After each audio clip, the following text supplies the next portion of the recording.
Lorillia, welcome to another episode of the Never Lose a Deal podcast, where I talk about creative financing and real estate. And so today's topic is I'm going to do a recap.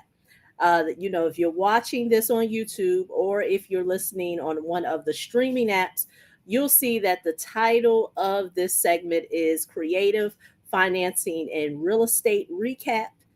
Is it a get rich scheme? And the reason why I wanted to do a recap is during the whole course of April, if you do not know, April is considered financial literacy month. And so I wanted to give a different spin to those who have a foundation in financial literacy, meaning they understand all the components that go with financial literacy. Of course, if you look at the whole scheme and the gamut, it can go into budgeting, it can go into saving money, investing money, all types of areas. But the area that I primarily focused on within the month of April is really real estate. And I went even deeper to talk about different creative financing strategies. And one of those strategies was self directed IRAs. So, all throughout the course of this month, whether it was on the podcast or if you got some of the bonus episodes on my YouTube channel, I talked about the things and the investing opportunities that are available to you with a self directed IRA. Now, if you don't know what a self directed IRA is, I'll do a small recap on that as well. A self directed IRA is a retirement account that allows you to have control of what it is that you want to invest in. And so there are many things that you can invest in with a self-directed IRA because it's usually alternative. It's alternative investing things outside of real estate, but I just focus on real estate. And what differentiates the self-directed IRA from the traditional IRA is that many people who are familiar with the IRA, they are familiar with it being invested in stocks and mutual funds or what have you, and there is a fund manager. Hence, you have no control. And so individuals, primarily real estate investors, who like to have control over their retirement, who like to have control of their investments, prefer to go to a self-directed IRA because there they can hold real estate and be able to use those profits and income to grow and now, of course, get all the tax benefits that go with that with real estate. Well, that self-directed IRA that I just mentioned is a strategy of creative financing. And so even if you took the topic of creative financing and you had a panel of people, real estate professionals, investors, and you asked them the question, what is creative financing? They will all give you a different answer because there is not just one strategy that goes with creative financing. There are many things that can fall under creative financing. But what is the great thing about creative financing and the beauty of it is that it allows you to go outside of the traditional realm of how people view real estate. If you ask the large group of individuals who may not be familiar with the investing side in real estate, they may tell you, oh, there's FHA or there's a conventional loan, and you go to a mortgage broker or a mortgage loan professional, and they get you approved for a mortgage, and hence you buy real estate. Well, outside of that, there are other ways in the investing realm of things of how you can buy real estate. And so those are some of the things that I talked about throughout the course of the month. I talked about all types of strategies that can fall under creative financing, hence self-directed IRAs. But this weekend, which is why I want to do the recap, is I had a live virtual workshop. Now, what was so interesting about this particular workshop is that I got the opportunity to talk to some individuals over the phone to really get an idea of where it is that they may be hitting a roadblock when it comes to creative financing. And that is what I want to talk about today. So, creative financing, just so you know, is not a get rich quick scheme. What I always tell people is that real estate is not get rich quick, but it will allow you, if done right and you stay the course, will allow you to get financial freedom. And so that was the main thing that I want to bring home to people, because when you take the self-directed IRA, if you heard me in the beginning, I talked about the self-directed IRA is a retirement vehicle that allows you, the owner of the self-directed IRA, to have control of their retirement investing options. Well, when we think of retirement, what do we think? We think long term. Now, depending on your age, for myself, I'm 50. Now, using the table of what they say retirement age is, according to the tax law, any age after 59 and a half, there are things under the tax law that will allow you to be able to draw that retirement money from your investment and not have any taxes with it. That is the beauty of the self-directed IRA. And those are some of the things that I talked about over the weekend. Because many people, when they hear the term creative financing, because I talked about, the benefits of raising capital, I talked about why there are self-directed IRA investors who do want to lend on your real estate deals that you're doing, hence OPM, other people's money. Right now, on at least the online space, most of the people who know of the term of OPM, other people's money, they really only want to segment it into one area. And that's usually with funding. But when you talk about and you think about, OPM can be a myriad of things. It's not just one thing. But the self-directed IRA investor knows that. And so I talked about that there's $1 trillion of assets that's under the custodian's control, because with the self-directed IRA, your money is held with a custodian. So it's not something that you have access to like a bank account or what have you. You do have to have a custodian. And with that custodian has the control of your account. And when I say control, just making sure that there are legal ramifications, that you are staying within the confines of the US tax code, because the self-directed IRA is heavily looked at by the IRS. So the custodian, even though you have the investment control to invest in what you want to invest in, but the custodian is there to make sure that what you're doing is within the legal ramifications of the tax code. So, another thing that I talked about during the creative financing workshop that I did over the weekend, I talked about two calculations that real estate investors should have an idea of how it works if they are looking to leverage other people's money, OPM. And those two calculations was the LTV, loan to value, and the ITV, investment to value. If you're an active real estate investor and you have had to leverage, whether it was hard money funds, or you may have had to, um,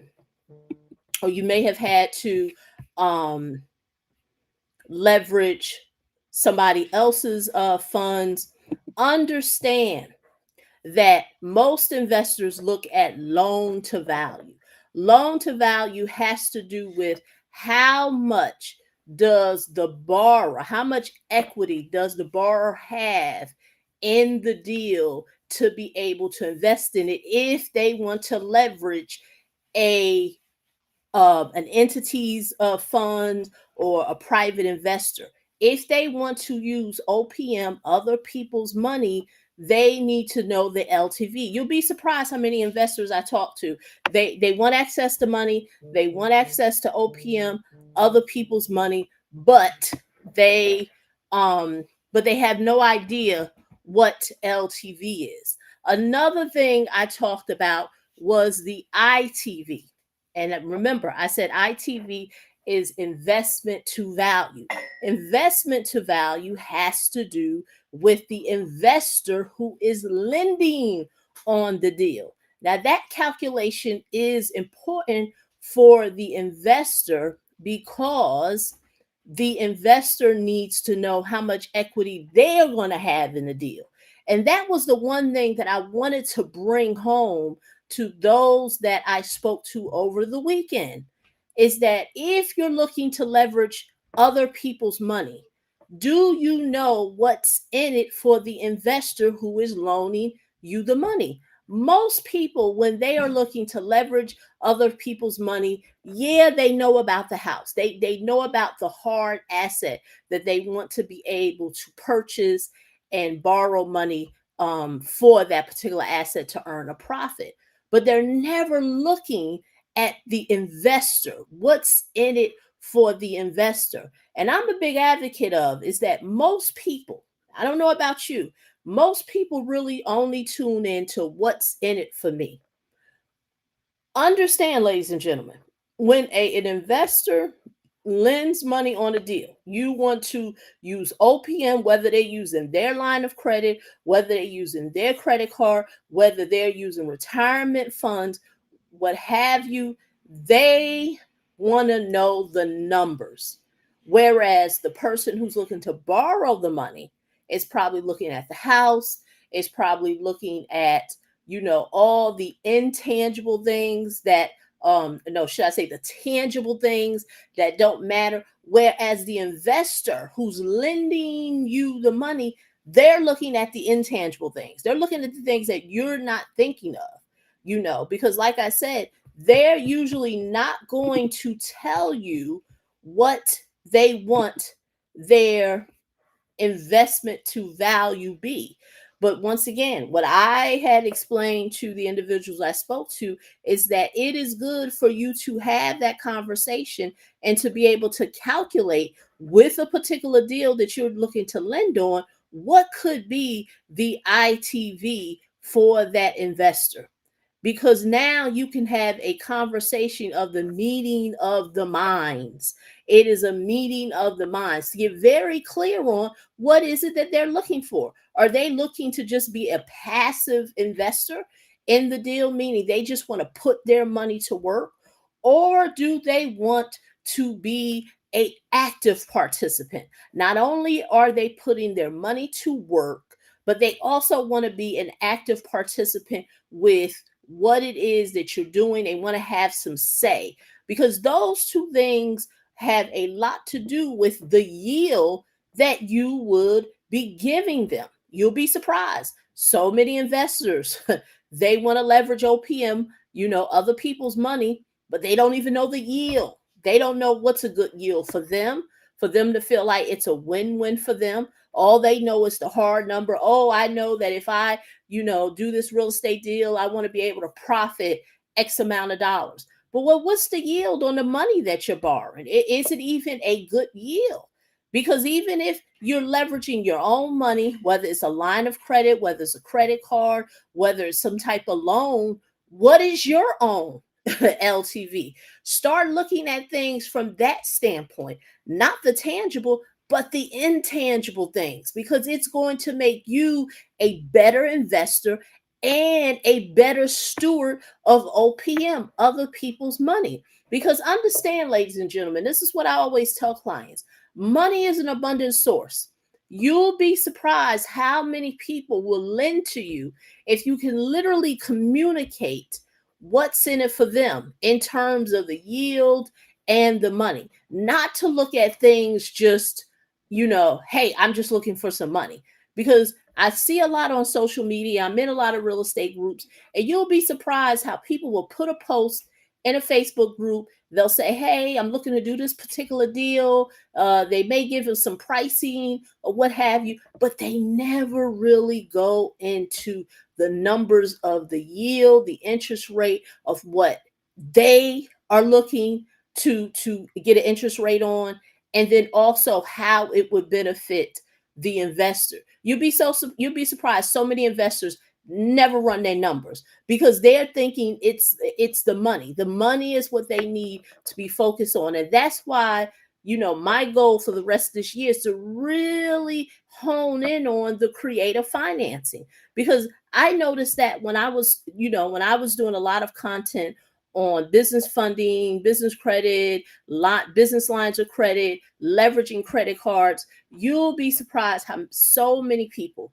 never really knew the numbers behind what it is that they were looking to invest in. All they were looking at, that one hard number, is I need X amount of dollars. They wasn't looking at the cash on cash return.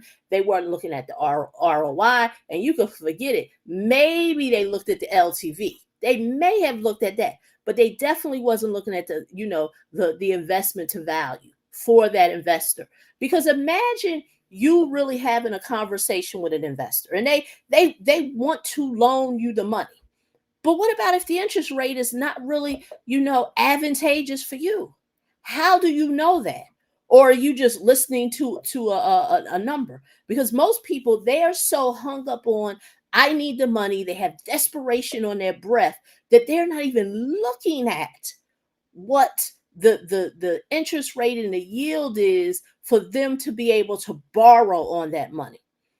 And that's why I always say, I hate to use this analogy, but if you think about the game of Monopoly, the bank never loses, the lender never loses. And that is what no lender is ever going to teach you. And so creative financing gives you the opportunity to put yourself in the lender's seat.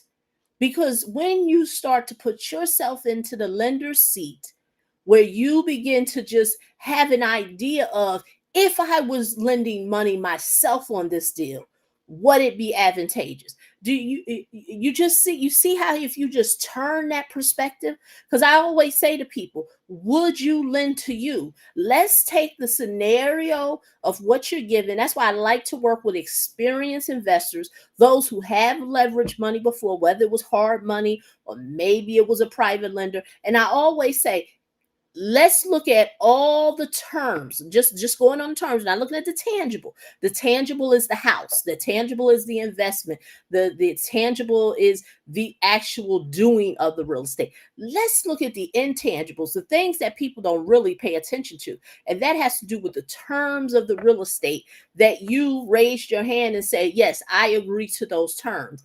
Now that you may have did that real estate deal, you've looked at those terms. Were those terms really favorable for you? Meaning, were you okay with borrowing money, and maybe you had to pay 15% interest rate, plus you had to pay 2 points or a point and a half on the money? Were you now? Once again, I'm not saying anything is wrong with it, because I feel like for some people to get into the game, you may not get the best terms. I find it so interesting how people will hear sound bites on the internet of all these great terms that people are getting. Oh, I didn't have to, I know there's lenders doing a 90-10 LTV. I know some that they're doing 100% of the financing, and I just have to make the interest payments. But a lot of times, the individuals and the investors who are getting those great terms, they have already built a relationship with an investor or a entity to be able to get those terms. But you who are new to it, hey, you may have to pay 80 split, maybe a 70-30. Interest rate may be a little higher, and you may have to pay points. But for that person who's like, well, I don't want to do anything, then that is why you need to be a student of creative financing, so you can find other ways outside of the norm of how you could take the terms that you had in the past and make them more favorable. So those are things that we went over this weekend during the live virtual workshop that I did on creative financing, really hunkering down on self-directed IRA investors, how to find them. Once again, like I said, how to, really analyze the numbers that make it a win-win for you and the investor. How to put together your marketing pieces to be able to invest with those uh, self-directed IRA lenders. So those are some of the things that we talked about. Because once again, creative financing does not get rich. It's not a get rich quick scheme. But what it is not get rich slow. But what it is, going back to what I was saying, it will allow you to get financial freedom because it allows you to do things that's outside of the norm of what you may be used to with real estate, especially if you're self-employed. Someone like myself, the reason why I really became a student of this information, because when I got into real estate back in '08, it, it was really a cookie cutter type of way. I mean, DSCR loans weren't out. All the non-QM, of course, you had the bad ninja loans, but I'm talking about all the creative things that they have now. They didn't really have that for self-employed individuals. I mean, you literally, you had to, show tax returns, show cash flow. There was a lot of presentation and financial information that you had to put up front to be able to get into deals. And when I started to really study, read books, go to, seminars, invest in myself, that's where I learned that, oh man, it is another way. There are out of the box strategies when it comes to financing that allows a person to be in the driver's seat to be able to invest in real estate. So that is my goal for the next coming weeks. Like I said, in the month of April, I talked a lot about creative financing, but I am going to go deeper. I'm going to start talking about the history of creative financing, the history of banking, why lending laws are the way they are, as well as to go into talking about the money, the intangibles, the terms that have to go into you wanting to leverage other people's money. So if that is something that you're interested in, please continue to tune into the Never Lose a Deal podcast. And so if you're listening on the streaming apps, please rate it, leave me a comment, and if you're watching on YouTube, leave me a comment there. I'm still getting used to the lingo with the podcasting because it's a little different to YouTube.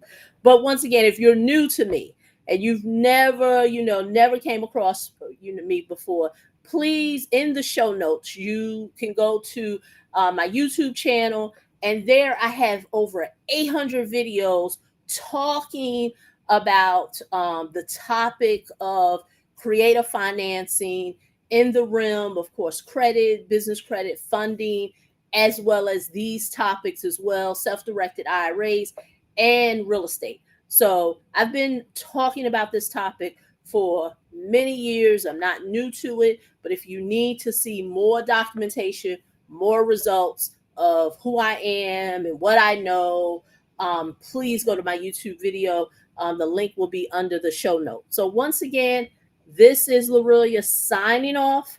Like I said, always go to my YouTube channel because what I will be doing is I will be putting bonus content that will not be on the podcast. This is just bonus content that I'm just going to have on YouTube to go deeper into these topics. So to learn more about me, you can go to www.neverloseadeal.com, and I will see you in the other podcast episode.